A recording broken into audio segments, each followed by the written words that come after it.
ဘိုးရှိတဲ့သူနဲ့အတူသွားလာတာလက်ဆွဲနှုတ်ဆက်တာတွေကနေတဆင့်ကူးစက်နိုင်ပါသလားအားလုံးပဲမင်္ဂလာပါဒီနေ့ဗီဒီယိုလေးမှာတော့ဘိုးကဘယ်လိုနည်းတွေနဲ့ကူးစက်နိုင်တယ်မကူးစက်အောင်ဘယ်လိုမျိုးတတိထားကာကွယ်ရမယ်ဆိုတာတွေကိုကျမကြီးပူတူတာအနေနဲ့ဝေမျှပေးသွားမှာဖြစ်ပါတယ်ဘိုးကဘယ်လိုမျိုးကူးစက်နိုင်လဲဆိုလို့ရှိရင်နံပါတ်1ချက်အနေနဲ့သွေးကနေတဆင့်ကူးစက်ခံရနိုင်ခြေရှိပါတယ်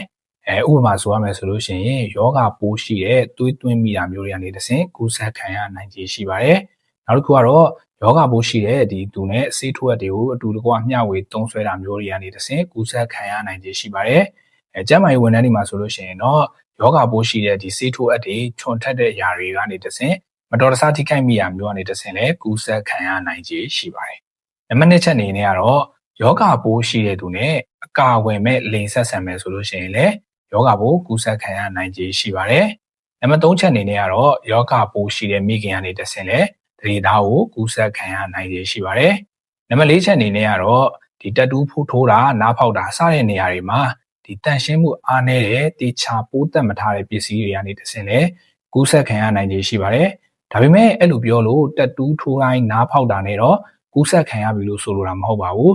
တေချာပိုးသက်မထားဘူးတစ်ခါသုံးအပ်တွေကိုအသုံးမပြုတဲ့နေရာမျိုးတွေမှာဆိုလို့ရှိရင်တော့ကူးစက်ခံရနိုင်ခြေရှိပါတယ်ဒီနေ့ခေတ်မှာတော့တော်တော်များများကတစ်ခါသုံးအပ်တွေကိုသုံးတာမျိုးတေချာပိုးသက်ပြီးအသုံးပြုတာဖြစ်တဲ့အတွက်ကြောင့်တော့ကူးစက်ခံရနိုင်ခြေတော့နည်းပါတယ်ဒါပေမဲ့တတိပြုဖို့တော့လိုအပ်ပါသေးတယ်နောက်တစ်ချက်ကတော့ဒီသပင်ညက်ဆိုင်မှာသုံးတဲ့ဓာတ်တွေပေါ့နော်ယောက်ျားလေးတွေအမျိုးသားတွေမှာဆိုလို့ရှိရင်သပင်ညက်ပြီးလို့ရှိရင်တောက်တီတာမျိုးပေါ့စသဖြင့်ဒီလိုဓာတ်တွေကနေတဆင့်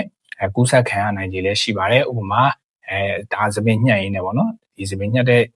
ပေးတဲ့သူမှာယောဂရှိနေတယ်ဆိုလို့ရှိရင်လက်မှာဓာတ်ထိသွားတယ်အဲ့ဒါကိုဓာတ်မလဲပဲနဲ့ဆက်ပြီးညှက်နေမယ်ဆိုလို့ရှိရင်မိမိစီကိုကူးစက်ခံရနိုင်ခြေရှိပါတယ်ဒါကြောင့်မလို့အာနာစရာမလိုပါဘူးတေချာလေးတတိပေးဖို့အတွက်လိုအပ်ပါတယ်နောက်တစ်ချက်ကတော့ဒီမုတ်ဆက်ရိတ်ဓာတ်တွေလက်သေးညှက်တွေနဲ့သဘုတ်တန်တွေကနေတစ်ဆင့်လဲကူးစက်ခံရနိုင်ခြေရှိပါတယ်အဲ့ဒီအရာတွေပေါ်မှာယောဂပိုးရှိနေတယ်ဆိုလို့ရှိရင်ကူးစက်ခံရနိုင်ခြေရှိပါတယ်ဘယ်လိုမျိုးမကူးစက်ဘူးလဲဆိုလို့ရှိရင်တော့ယောဂပိုးရှိတဲ့သူနဲ့အတူသွားလာတာမျိုးအတူစားတောက်တာမျိုး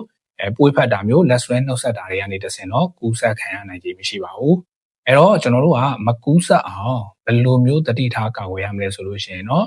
နံပါတ်1ချက်အနေနဲ့ယောဂပိုးရှိတဲ့သူနဲ့ဆေးထိုးအပ်တွေအတူတူမျှဝေသုံးစွဲတာမျိုးမလုပ်ပါနဲ့နံပါတ်2ချက်အနေနဲ့ကတော့တက်တူးထိုးမယ်နားဖောက်မယ်စပင်းညှက်မယ်စသဖြင့်ဒီလိုနေရာတွေမှာဆိုလို့ရှိရင်တေချာလေးဂရုပြုဖို့အတွက်လိုအပ်ပါတယ်တစ်ခါသုံးအပ်တွေကိုအသုံးပြုဖို့တစ်ခါသုံးဓာတ်တွေကိုအသုံးပြုဖို့အတွက်တေချာလေးတတိပေးဖို့အတွက်လိုအပ်ပါတယ်